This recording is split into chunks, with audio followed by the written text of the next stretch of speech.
This has to do with a big expansion of my understanding over the last week or two since our last webinar. But as we know, the quality or level of intelligence that's responsible for really making changes in the relative, for actually interfacing with the relative, is the Davic intelligence in our body. And we know that the Davic intelligence in our body is also understood through energy healing as these discrete regions of the causal field. And we know that the discrete regions of the causal field wouldn't be discrete regions of the causal field if they didn't stay in the causal field. They have to stay there. But we also know that they are activated and enlivened and made powerful through the byproduct of our digestion known as Soma. That Soma is the food. It feeds that level. So this is interesting because Soma is a byproduct of the physical interface between divinity and the relative. It comes all the way out to the physical manifest level of creation. And that process by which digestion functions at its optimal level is overseen by these intelligences in the causal field, which don't ever leave the causal field. So there you can think of this part of our body's intelligence, and these causal regions are also responsible for all other types of manifestation and happenings and healings. So we can think of these causal regions as artists of sorts.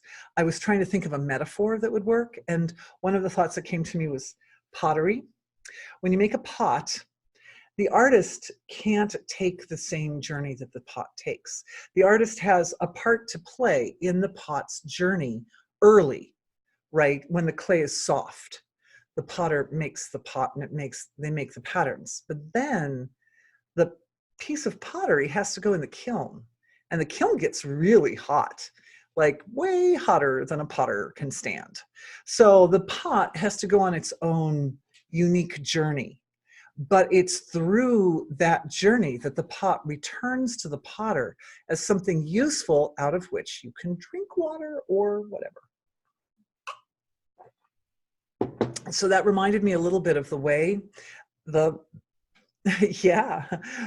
way the Davic intelligence, this very, very fine, very powerful intelligence that sits at the first level of the manifestation of our physiologies, how it feeds itself, you could say, by creating this process whereby Soma is produced at the physiological process by which Soma is produced.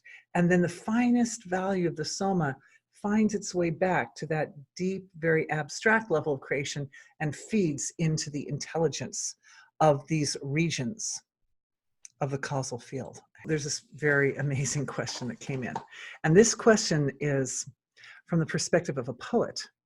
And she's describing what I just described to you, only from this other angle. But it's the same thing. When I read this question, I'm like, oh, how perfect was it? I could hardly believe it's so perfect. So here it is. She says, as a poet, her process starts with becoming aware of some increased opening, an invitation to, an enlivenment of perspectives in space. Like those causal regions just a little bit, eh?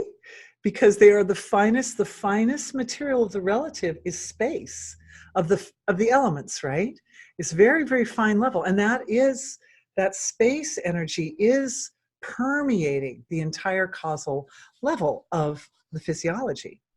From there, I begin to feel my way around in that space. And when I read this, that emergent interior of a poem, and delicately offer and or tease out the words to define and hold its structure and carry its energies, which in most cases are the energies of transitions, shifts, relationships, wonder, and of course, love. And is it not similar that at the deific level, and why is Dorothy talking about this when we're about visualizations?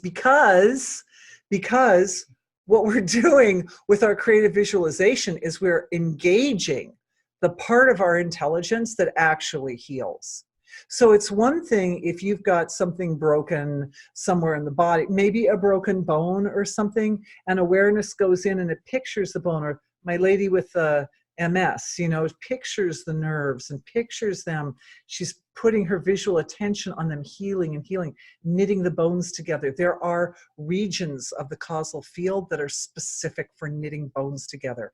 Bones knit together anyway, but if awareness goes in and brings that region up into the center of focus and feeds it with attention and love, that also brings the soma, that feeds it. And then that intelligence, that set of laws of nature that's responsible for knitting bones, can work many, many times faster, many, many times more effectively.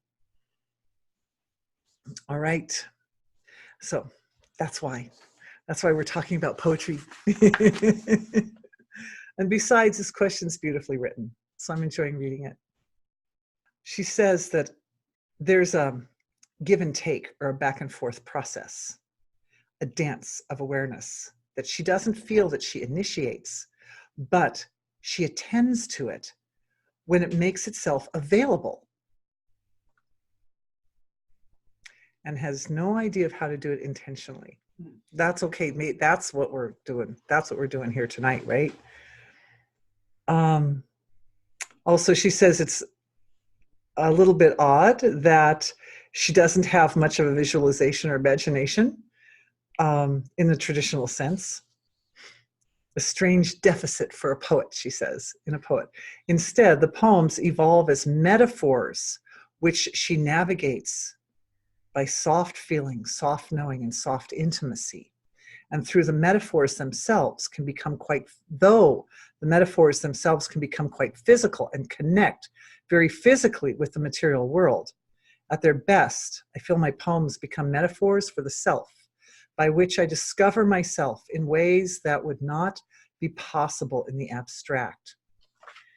It's so perfect. So this is a perfect description of this principle by which the Devic intelligence responsible for our healing stays in the abstract. She's a Deva. I think she's a Deva. It stays in the abstract. And yet, staying in the abstract, it promotes an effect which comes all the way physically out to the material level and creates this beautiful byproduct of the digestive process. The digestion is, of course, the metaphor for the entire hero's journey, which is the metaphor for the way in which unmanifest being manifests the whole universe.